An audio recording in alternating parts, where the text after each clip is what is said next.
ఘనమైనవి నీ కార్యములు నా ఎడల, స్థిరమైనవి నీ ఆలోచనలు నా యేసయ్యా.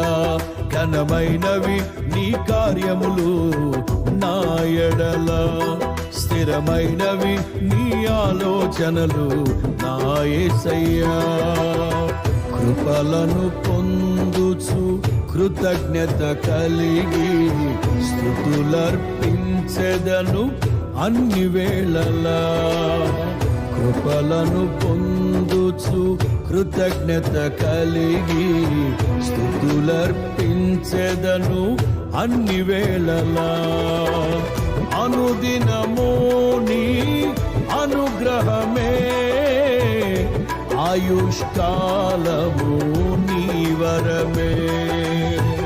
అనుదినము